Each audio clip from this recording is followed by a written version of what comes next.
Okay, so my name is Tara Galliano, and you're receiving this video because you've requested information on the feelings wheel. So I'm going to hold up the feeling wheel at this point. You can see the outer circle, the middle circle, the inner circle, the colors on the bottom and the colors on the top. Okay, so now you've got a good look at it.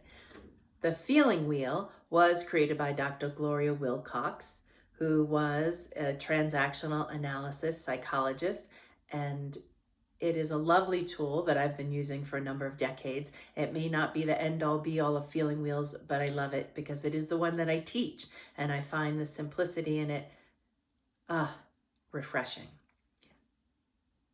The most important piece, before we get into that, is that I would like for you to have one of these devices. Actually, I'd prefer if you didn't have one of those devices with you, but in lieu of a paper and pen, you can use one of those. But paper, pen, pencil, journal, I would love for you to have something to write with. Tactile is best, right? That you could put your hand to paper, and that is a great way to embody the practice of understanding the feeling wheel.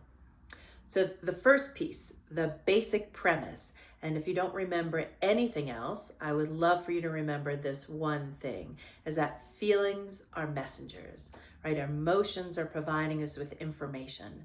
So they are giving us data points. Oftentimes we get confused because we don't know how to express feelings appropriately. We suppress them, or we imagine we need to become them. So we become rageful and then target somebody, which isn't very helpful. But the opportunity is to maybe be a little bit more reserved, dispassionate, not become the emotion, but recognize, yes, these are the experiences that I have when I notice that I'm having this emotion. And then, right, you may be able to consider that feelings are messengers. So then what is the message that you're receiving from these feelings? So that's the first piece. The second piece is that feelings are the word on the wheel, which is kind of the cerebral connection. And then they also are the felt sensations in the body. So the interoceptions, right? The way that we experience things within our body. And we even have language around it. We say things like, I had a lump in my throat, or I felt butterflies in my stomach, or I was boiling with rage, right? We feel these things because the body actually has the sensations of the feelings. And we have language, we have colloquialisms that indicate that. And yet oftentimes what I find is because we live in a Cartesian society, right? I think, therefore I am. We live from the neck up and we forget about the body from the neck down. And actually we get to live in all of the body. And when we do, we have more perception of the sensations in our body. And in particular, for myself as a sex therapist, people are always wanting to know more about the sensations because they want to get to ecstasy or orgasm, and they don't have a roadmap there because they don't know where they're at in this very moment. And the opportunity, I believe, is to know more about the sensations that you're feeling on a mundane level so you can get to those experiences of ecstasy, right? So the nuanced, right, kind of the imperceptible experiences that we feel in our body are informing us all of the time. And can we increase our awareness so we can actually notice what they are, instead of having a thought and like, well, I think I feel, and then not really know. We get into the story. A narrative is narrative, story is story. But the felt sensations are very different experience in the body. Okay, so the first piece is that feelings are messengers. And then the second piece is that they are felt sensations in the body. So if somebody asks you, how are you feeling, right, you might actually consider, well, actually I feel like, I get a little lower back pain. I feel some energy in my chest. It's kind of radiating out. I feel warmth in my body. I feel excited. I feel actually excited to be here. So yay. So now coming back to the feeling wheel, if you see the ones on the bottom, the 3 feeling families on the bottom, peaceful, powerful, and joyful, because the outer circle gets to be distilled down to the center circle, so there's essentially 6 feeling families. And the ones on the bottom, and the middle circle too, could be distilled, or you could say the middle and the outer, or radiance of the inner, but usually I think of going from the outside in. So this way you can clearly understand what is the message that I'm experiencing here. So the peaceful, powerful, and joyful, when we experience those, usually it's kind of like, well, let's just keep on keeping on because I like that. And so then we have preferences of maybe even these are the good emotions and these are the bad emotions, or these are the ones that I like and these are the ones that I don't like. And if feelings are just messengers and emotions are just providing us with information, then it is all just data points. But we get attached, we like certain things, and so we want those certain things. And is that particularly helpful? Not really, because then it creates more suffering when we have attachment. But if we can just have the understanding of what it is that we're feeling, then it provides us the opportunity to pause and have more choice about how we respond in the situation and not just get stuck in the reaction. So there's that. So the ones on the bottom, when we experience whatever it is that we're experiencing with peaceful, powerful, joyful, usually we just want to keep on keeping on, like, I like this, let's continue forward. Okay, so noted. Okay, and then the top ones are trickier. So the first one we'll go into is sad. And sad is about a loss, real or perceived. That's why we can go to a movie and cry our hearts out and then leave the door or leave the theater door and be like, wow, okay, glad that's over, because it's real or perception, and the perception feels real when we're in a movie. And then we get to change our reality and imagine that it's over. And the expression of the sadness is through tears oftentimes, or maybe a heaviness in our heart. But then we change environment and the stimulation is gone and things shift. And so then what are we learning? Well, what I would say is if sadness is about a loss, real or perceived, then we get to kind of look at what is the antidote, or what is a call to action, or what is it that we have the opportunity to do. What I would say is that we get to tend to ourselves, recalibrate, so we can re-engage. It's kind of a mini grieving period within that moment. And these are just hypotheses that I'm suggesting, or hypothesi maybe, that I'm suggesting to you that you can try on. What I'm suggesting is that we all have experiences within these earthly vessels that are quite different, and that this has been what I've seen and this is what I've learned, but it may be different for you. But what I'm saying is sadness is about a loss, and then we tend to ourselves so we can recalibrate and re-engage. People most of the time don't feel particularly gregarious when they're feeling sadness. And so that's a hypothesis that I propose to you, and maybe you have a different experience. Okay, and so the next one is mad. And mad is a violation of a boundary, real or perceived. And as adults, we get to reestablish the boundaries. Okay, that doesn't work for me. However, most of us don't learn that as a child, or sometimes not even as an adult. And so we imagine that we need to become the emotion and target somebody, as I was saying earlier, with our anger, because we don't know how to effectively express it, or we shut it down and suppress it and we eat it. We kind of eat the anger within ourselves.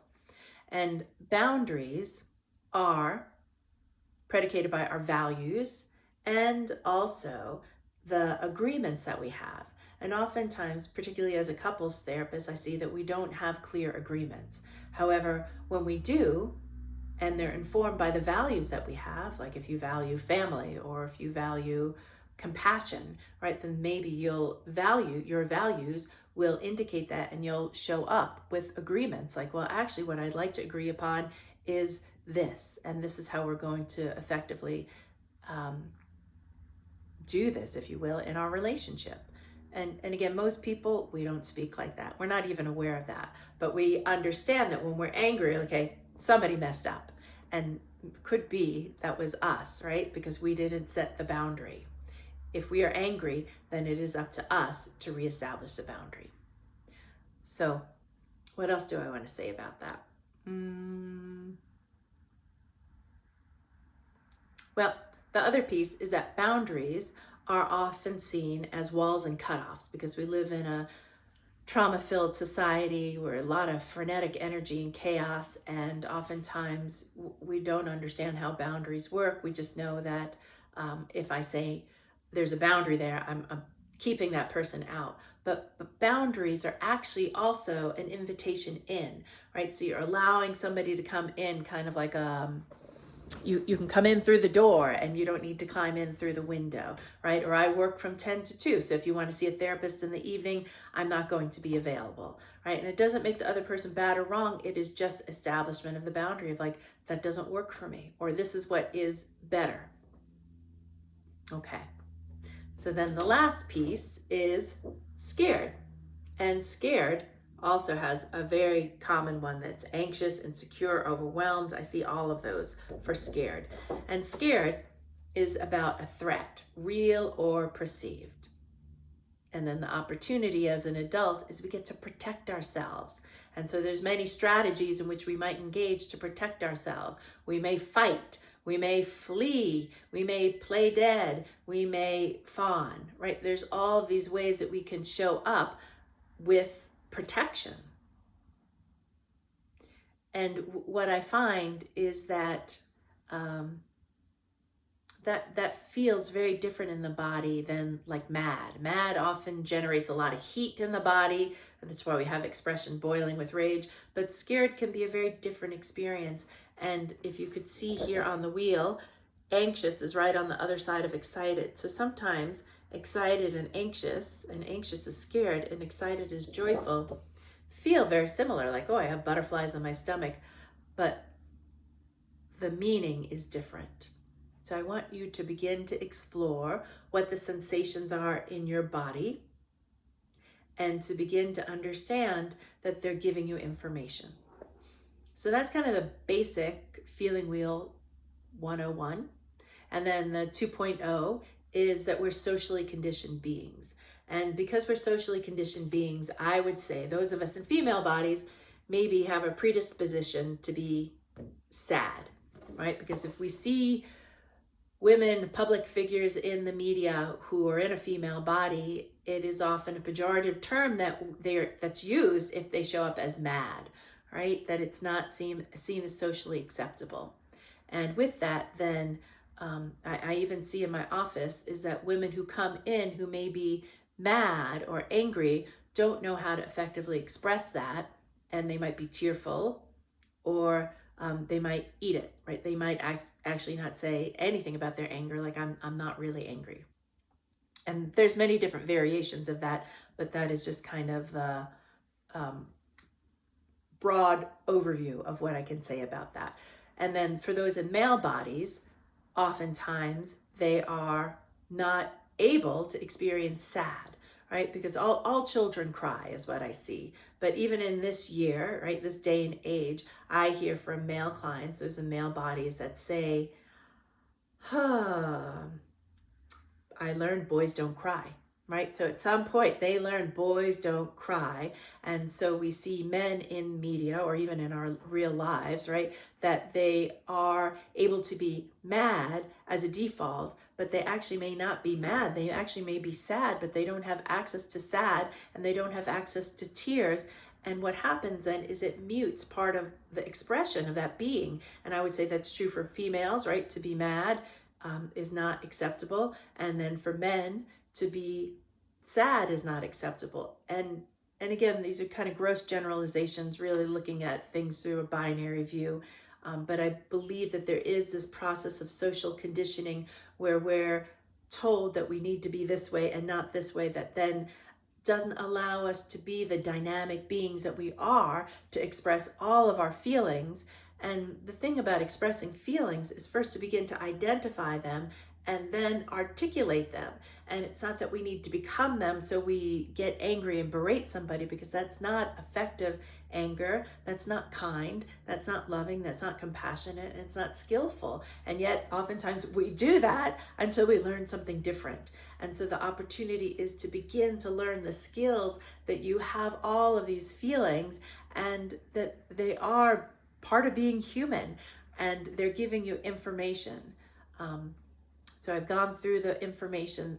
Sad is about a loss, mad is about a violation of a boundary, and scared is about a threat. And I want to encourage you for your homework to begin to understand how you feel these things in your body. So I invite you to print this out, this colorful sign, and put it on your refrigerator. So when you go to get something to drink, you can open up the refrigerator door and say, how am I feeling? Because you're anchoring it into an activity in which you're already engaged. Or you can put it on your bathroom mirror, and when you go to brush your teeth, you can ask yourself, how am I feeling? Or you can put it on the dashboard of your car, and when you stop at a red light, you can ask, how am I feeling?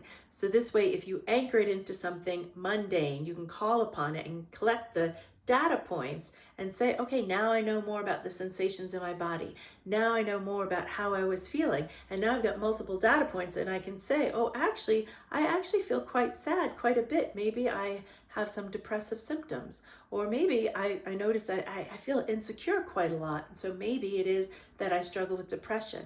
And I'm not sharing this with you so you can self-diagnose, but more that you can articulate and identify first and articulate a pattern of what it is that you notice about how you feel. Because oftentimes we're so cerebral in nature, we don't know how we feel. And we don't know that a feeling is different than a thought, which is another video. But today's video is a feeling wheel. And then the opportunity is to collect that data.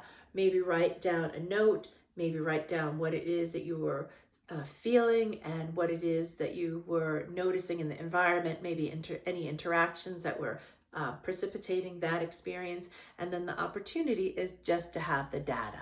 And is that helpful? Super helpful, because then when you're wanting to call upon how you feel in moments of ecstasy, or when you're really angry and boiling with rage, right, that you're able to know a little bit more because you've overlearned the skill by calling upon it in a mundane moment.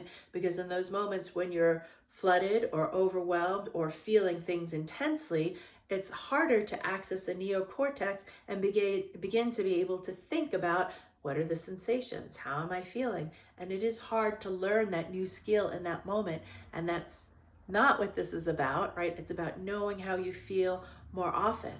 So this way you can begin to make different choices. So this exercise, this homework assignment of the feeling wheel and how you feel, will lead into the reflective listening skill, which is another video that we'll go into. But this one is really about knowing how you feel, the sensations in your body, and then beginning to be able to articulate that to yourself first, and then maybe to another. So I hope that's clear. Feel free to reach out if you've got any questions, and thank you so much for taking the time to watch this video. All the best.